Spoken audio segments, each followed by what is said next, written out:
중국이 한국에 수출하기로 한 요소 18,700톤의 수출 절차를 진행하고 있다고 합니다. 국내에서 쓸 요소수의 두세 달치 물량이어서 요소수 대란이 조금은 완화될 전망입니다. 국제 분업 시대 주요 부품을 다 국내에서 생산할 수는 없죠. 하지만 공급망의 한 줄기만 끊어져도 일상생활과 산업 현장에 멈춰서는 일이 자주 발생하고 있습니다. 요소수 사태로 본 글로벌 공급망 문제 자세히 짚어보겠습니다. 최원목 이화여대 법학전문대학원 교수 나오셨습니다. 교수님 어서 오십시오. 네, 반갑습니다. 안녕하세요.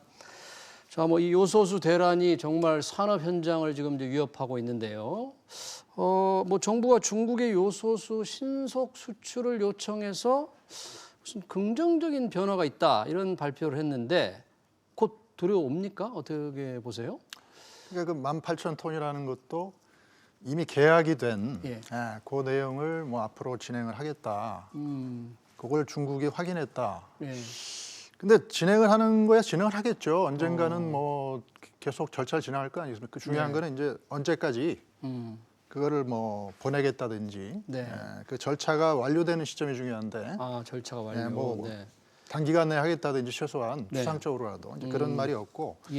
지금은 이제 현재 검사를 신청한 물량은 18,000톤이 아니고 그건 계약한 거고 7,000톤을 이제 검사를 신청한 거죠. 그래서 검사 신청한 그 7,000톤에 대해서 검사를 이제 일부 물량은 완료를 했다 그렇게 발표를 정부가 하는데 그러면은 얼마나 완료가 됐는지 또 얘기를 안 합니다. 그래서 일부 물량이라는 게 극히 소량일 수도 있다. 그렇게 보면 사실은 국내에서 그 기업하시는 분들이 상당히 예측 가능성이 좀 없지 않느냐. 그러네요. 그렇게 생각이 됩니다. 뭐 이게 제대로 18,700톤이 다 들어오면 한 두어 달 정도 요소수를 쓸 수 있는 물량이라고 해서 조금 기대감이 있는 듯한데 실제 또 들여와 봐야 되겠네요. 그 확인할 수 있겠네요. 중국이 어떻게 절차를 빨리 진행할지 신속하게 하겠다 그런 약속한 것도 아니고 절차를 진행하겠다 이렇게 약속했다는 거거든요. 네. 이 중국이 한국만을 겨냥해서 이런 그동안 이 조치가 나왔다고 수출 제한 조치가 나왔다고 볼 수는 없겠죠. 그럴 영향이 있겠습니까? 지금은 일종의 이런 표현이 적절할지 모르겠는데 자해 정책적으로 나간다고 봅니다. 자해 정책 무슨 뜻인가요? 그러니까 이제 미국이 패권 전쟁에서 중국을 이제 압박하니까 전방위적으로 호주하고 연합해서 그러니까 이제 석탄이나 이런 거에 대해서 이제 중국이 또 보복을 하고 이러면서 그 결과로 여러 가지 그 석탄에서 파생되는 중요한 원료들을 중국이 전 세계로 공급하고 있잖아요. 그거를 제때 이렇게 풀어주지 않음으로써 우리가 뭐 전방위적으로 압박하는 그 블레임을 미국한테 돌리는 거죠. 좀 그런 측면이 있기 때문에 중국도 피해를 입습니다만은 결국에는 미국의 봉쇄 정책 때문에 이 모든 일이 발생하는 거야. 뭐 이런 식으로 이제 얘기를 좀 하려고 하는. 근데 그 가운데 이제 요소수라든지 뭐 마그네슘이라든지 이런 것들이 끼어 들어가는 거죠. 그러니까 좀 넓게 보면 미중 간의 무역 갈등의 여파가 우리 한국에 좀 미친 결과. 그렇게 봐야 되겠네요. 그렇습니다. 교수님 방금 말씀하셨는데 요소수 말고 또 마그네슘을 거론하셨잖아요. 이 마그네슘이라는 것도 일반 시청자는 잘 모르는데 이것도 뭐 자동차 어떤 경량화의 핵심 부품이라고 하던데 이거는 지금 상황이 어떻습니까? 어디에 쓰이는 건데 지금 상황은 어떻습니까? 그러니까 이게 알루미늄을 만들 때 필수 요소고 그래서 사실은 알루미늄으로 차체라든지 이런 걸 만들면 가볍게 만들 수 있기 때문에 고급차는 상당히 알루미늄 차체가 많이 들어가잖아요. 근데 그게 이제 가볍게 만들면 좋으니까 마그네슘이 많이 필요한데. 근데 이제 우리나라는 사실 유럽만큼 그렇게 고급차를 만들지는 않기 때문에 주로 강판이나 이런 걸 사용해서 하기 때문에 마그네슘을 많이 사용하는 건 아니에요. 그래서 EU는 직격탄을 받았고, 유럽은 우리나라는 그만큼은 아닌데, 근데 문제는 미래입니다. 이 전기차 시대가 됐잖아요. 근데 전기차는 가벼운 게 핵심이기 때문에 배터리의 용량이 한계가 있으니까 우리나라도 어차피 그 알루미늄 차체로 바꾸고 뭐 마그네슘을 많이 써야 된단 말이에요. 그래서 결국은 앞으로는 마그네슘이 필수 요소가 되고 있는데 우리나라도. 근데 이제 이처럼 이제 요소수처럼 중국이 그 원료인 마그네슘을 가지고 일종의 이제 미중 패권 전쟁에서 하는 무기로 사용하고 이러면은 이제 직격탄이 우리나라에도 곧 온다. 그게 우리나라가 과연 얼만큼 물량을 지금 확보하고 있는지 그거에 대한 사실은 예. 통계도 없습니다. 지금 우리나라. 네, 정보도 없고 협회도 없고 그렇습니다. 이게 결국 중국이 이 전력난으로 이런 생산량이 확 줄었기 때문에 지금 이런 요소수 문제, 마그네슘 문제가 생기고 있는 거죠? 네, 그런데 제가 판단하기에는 정확한 건 아닙니다만은 자국이 어느 정도 쓸 물량은 확보를 하고 나머지 수출 물량을 가지고 뭐 여러 가지 사전 검사라든지 이러면서 사실상 못 나가게 하고 뭐 이러면서 세계적인 그 여파를 좀 흐트리면서 아까 말씀드린 이제 정책적으로 활용하는 측면, 어떤 자원을 무기화하는 측면이죠. 예. 사실 지금 요소수도 그렇고 방금 말씀하신 마그네슘도 그렇고 뭐 중국에 우리나라가 의존도가 압도적으로 높지 않습니까? 중국에서 말씀하신 수출을 제한을 해버리거나 금지하면 타격을 받는데 이렇게 특정 국가의 의존도가 과도하게 높은 부품이라니 원자재라는 상황이 어느 정도나 우리 산업구조상 그렇게 이루어져 있습니까? 그래서 산업부가 부랴부랴 뭐 전반적으로 뭐 공급망 점검이라 그럴까요? 그런 걸 지금 하고 있는데요. 예. 사실 지금에서 하고 있습니다.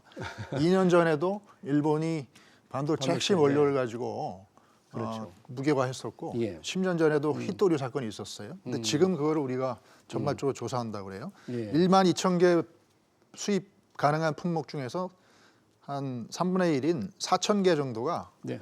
특정 한 나라에 이렇게 80% 이상의 그 수입을 의존하고 있습니다. 4천 개 정도가. 네. 그러니까 3분의 1이 의존도가 굉장히 집중적으로 발생하는 위험 품목이죠. 예. 근데 그 중에서 반인 2천 개가 중국에 대한 수입 비중이 80% 이상입니다. 뭐 산화텅스텐이라든지 이거는 강철 만드는데 우리나라 굉장히 중요한 거거든요. 예. 리튬, 수산화 리튬이라든지 이건 2차 전지 만드는 원료입니다. 뭐 영구 자석, 네오디움 이런 것도 중국에 86%나 의존하고 있고 또 미국에 의존하는 것도 있어요. 프로판, 부탄 이런 거 있고 일본은 우리가 2년 전에 겪은 플로린 폴리미드라든지 포토레지스트라든지 이런 거 90% 이상 의존하고 있고 근데 앞으로는 사실 히토류도 문제입니다. 히토류요? 히토류가 무기에도 쓰이지만 반도체라는 배터리 같은데 이렇게 전방위적으로 쓰이거든요. 예. 그래서 중국이 히토류를 전 세계적으로 공급하는 그 원 소스입니다. 그래서 히토류를 가지고 만약 중국이 지금 얘기한 이제 그런 전략을 구사하면은 우리나라의 반도체라든지 배터리, IT 산업 이런 게 전방위적으로 이렇게 영향을 받기 때문에 그때는 정말 엄청난 파급 효과가 발생하리라 봅니다. 그동안은 이제 국제 분업이 활성화되는 국제 분업 시대가 계속 진행이 되고 있었는데 그런 걸 다 뭐 국내에서 생산할 수도 없고 참 현실적으로는 좀 쉽지는 않을 것 같은데 그렇다고 아까 교수님 말씀대로 일본 2년 전 사태 났는데 지금 도대체 정부는 뭐 하고 있었느냐 이런 또 비난을 피할 수는 또 없을 것 같아요. 어떻게 우리가 이게 대처를 해야 할까요? 사실 정부 차원에서 정보를 확보하는 게 굉장히 중요하고요. 예. 뭐 미중 간의 패권 전쟁이 결국은 국가안보 품목으로 갈 수밖에 없고 그러면 이런 품목을 뭐 어떤 무역 보복을 주고받으면 그 파급효과가 어떻게 난다. 네. 그건 산업 정보거든요. 그 정보를 수집하는 기능이 우리나라 굉장히 약한 겁니다 지금. 정보 수집 기능이 예, 또는 뭐 그동안 정보 무슨 부서를 개편한다 그러면서 사실은 무슨 저 치안이나 이런 거로 위주로 하고 뭐 산업 정보 같은 거 무시한 측면이 있는데 인도 같은 경우는요. 두 달 전인 9월 달에 이미 다 알고 중국산 요소를 싹쓸이 해갔습니다. 그랬어요? 80만 톤을 수입을 해갔어요. 중국에서. 작년 9월에도 20만 톤인가 30만 톤을 대량 수입해갔어요. 그러니까 벌써 그때부터 작년 9월부터 인도는 이제 정보력을 발휘해서 이게 중국과 호주 간에 석탄 문제가 심각하니까 석탄에서 파생되는 원료들은 이게 언젠가는 온다. 대란이. 그래서 이미 다 그 조치를 했던 거거든요. 네. 그때 중국이 80만 톤이나 인도한테 줬어요. 그거는 중국이 나름대로 자기 국내 그 비축 물량은 남겨놨을 거 아닙니까? 그래도 그러겠죠. 계산해도 그렇다는 얘기니까 사실 그런 거를 제때 못한 나라들만 지금 당하는 거다. 그러네요. 그렇게 그러니까 볼 수 우리 있습니다. 한국이 인도에 비하면 정말 정보를 얻는데 너무 뒤졌다 이런 비판을 면치 못할 것 같군요. 네. 요즘 뭐 조금 다른 이슈입니다만 삼성전자, SK하이닉스 미국의 이 반도체 공급 현황 자료를 제출했다는데 상당히 민감한 내용이 있어서 조금은 일부 이제 뭐 주요 정보는 좀 빼고 했다 그런 건데 이것도 공급망 관련 이슈 아니겠습니까? 이건 그렇죠. 무슨 정보를 제출한 겁니까 이번에? 어떤 반도체를 만들고 뭐 얼마에 팔고 누구한테 팔고 원료 뭐 설비 현황 네. 그리고 재고량 이런 거를 전반적으로 20여 개 항목을 제출해라 예. 그렇게 했는데 얼마에 팔고 누구한테 팔고 이런 거는 비밀 정보고 그래서 그런 것들은 좀 제외하고 나머지를 제출한 것 같아요. 예. 삼성도 버티다가 결국은 제출했는데 네.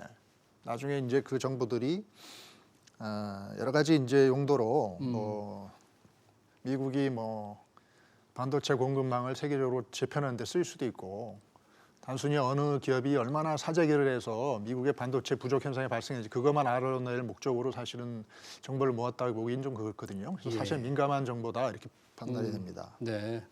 근데 이렇게 정보를 제출한 데에 대해서 중국 언론에 보도되기로 보니까 중국이 상당히 격앙된 반응을 보였다. 뭐 법적 소송을 뭐 예고했다 이런 보도가 있던데 중국은 왜 이런 반응을 보이는 겁니까?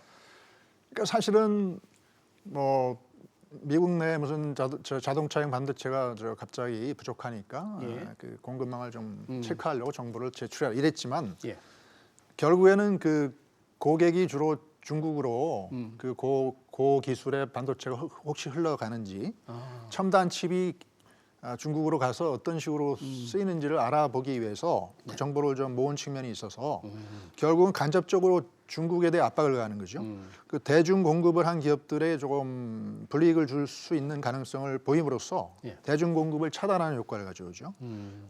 허위 기자라든지 기재를 누락하면은 좀 기업이 나중에 제재를 받을 수 있고 그래서 결국은 중국을 배제하는 글로벌 반도체 공급망을 미국 주도로 이렇게 형성하려는 일원의 노력이다 그렇게 평가합니다. 그래서 중국이 그런 반응을 보이고 있군요. 이 공급망 주도권을 둘러싼 미국과 중국의 갈등 뭐 지속돼 왔지만 앞으로 어떻게 이런 갈등이 뭐 더 고조되거나 어떤 방향으로 진행이 될 것으로 예상을 하십니까? 그래서 이제 지금은 국가안보라는 개념과 통상이 완전히 연계가 돼서 두 개를 결합하면서 상대방 국가에게 압박을 가하는 시대가 됐거든요. 그래서 국가안보 제품으로 이미 지목된 게 트럼프 행정부가 들어서면서 아이덴티파이를 확실히 된 게 있습니다. 철강, 알루미늄, 자동차, 선박, 반도체입니다.